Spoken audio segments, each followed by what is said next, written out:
بسم اللہ الرحمن الرحیم۔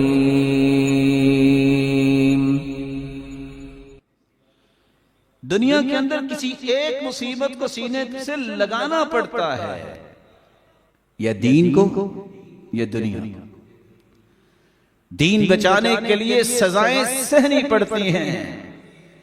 کیا گناہ تھا اللہ کے رسول صلی اللہ علیہ وسلم کا؟ آپ کے سر مبارک سے خون، چہرہ انور سے خون، کندھے سے خون، جو حشت رکبت کو آپ کے گھٹنے زخمی ہوئے، آپ کے پاؤں سے خون، گالیاں ملی، کسی نے دیوانہ کہا، کسی نے مجنون کہا، کسی نے جادوگر کہا، کسی نے فراڈیا کہا۔ قرآن نازل ہوا وَمَا كَانَ لِنَبِيٍّ أَن يَغُلَّ، نبی کے لائق نہیں وہ فراڈ کرے۔ کسی نے بے انصاف کہا، کچھ ایسے بھی بدبخت تھے جس نے آپ کی طرف دیکھ کے تھوک دیا، اور ایسے بھی ذلیل لوگ تھے جنہوں نے کہا یہ تو حرام کی اولاد ہے، حلال کی اولاد نہیں۔ وہاں اللہ کے پیارے محبوب کو یہ کہنا پڑا وَلِدْتُ مِن نِکاح لا من سفاح، میں نکاح سے پیدا کیا گیا ہوں، من لدن آدم، آدم سے لے کے میرا نسب نامہ پاک صاف ہے۔ یحییٰ علیہ السلام کا کیا گناہ تھا جن کو گھسیٹ کے یہودی اپنے ڈیرے میں لا کے ذبح کر دیتے ہیں؟ یہ آزمائشیں تو آتی ہیں، یہ اللہ عز و جلال کا قانون ہے۔ ان اللہ اذا احب عبدا ابتلاه، اللہ جب کسی کو پسند کرتے ہیں تو اس کو ٹٹولتے ہیں، آزماتے ہیں۔ ثابت قدمی دکھائے گا کہ نہیں دکھائے گا؟ اسی لیے تو بلال سے کسی نے کہا تھا بڑی احد احد کی آوازیں لگاتے ہو، اتنی مار کیوں پڑی؟ مسکرا کے کہا تم بھی تو برتن خریدتے وقت کھٹکھٹا کے دیکھتے ہو نا مٹی اچھی لگی ہے کہ نہیں؟ تو میرے رب نے بس تھوڑی سی آزمائش کی تھی، اللہ نے پھر کامیابی سے نوازا۔ کہنے والے تو کہتے ہیں کہ یہ اتنے سال کی جیل آخر کس گناہ کی پاداش میں یوسف کو ملی، لیکن ان کے پائے استقلال میں لغزش نہیں آئی۔ جو سیدھا دین پہ چلنے والا اس کو پریشانی کو نہیں، شہید بھی ہو جاتے ہیں، قیدی بھی ہو جاتے ہیں اللہ والے، لیکن جنتوں کے وارث بنتے ہیں۔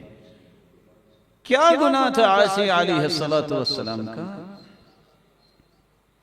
کس طرح اس کے جسم میں میخیں گاڑ دی گئی تھی، اور اس کی زبان پہ ہے کہ لفظ تھا رب ابن لی عندك بیتا فی الجنہ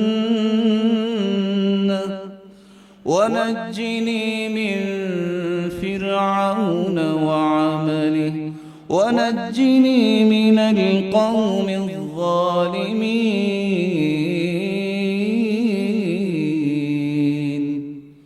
اللہ فرعونیوں سے بھی نجات دے دے، ظالموں سے بھی نجات دے دے۔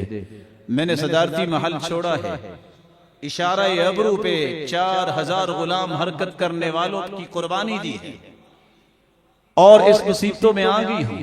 اللہ صرف ایک خواہش ہے، اپنے پاس میرا ایک گھر بنا دے۔ اللہ نے ملک الموت کو بھیجا، فکشف لها سترا عن بیتها، حکم ہوا کہ اس کا گھر اس کو دکھایا جائے۔ اللہ نے گھر دکھا دیا، دیکھ کے خوشی سے مسکرائی، اور ملک الموت نے مسکراتے ہی روح قبض کر۔ اللہ اپنے پیاروں کو ضائع نہیں کرتا، اس کے فیصلے ہیں۔ ہاں کچھ وقت ایسا ہوتا ہے کہ شماتت الاعداء ہوتی ہے، دشمن باتیں کرتے ہیں، لیکن میرا مالک کسی کو ضائع نہیں کرتا، یہ اس کے وعدے ہیں۔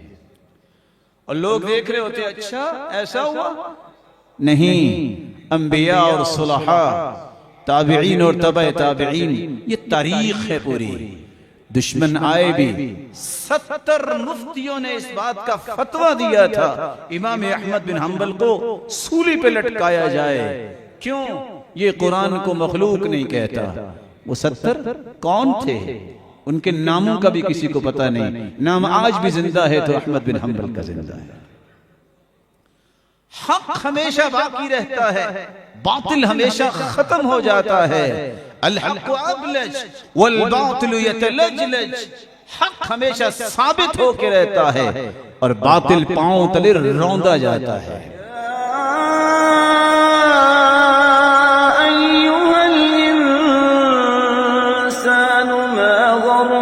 بربك الكريم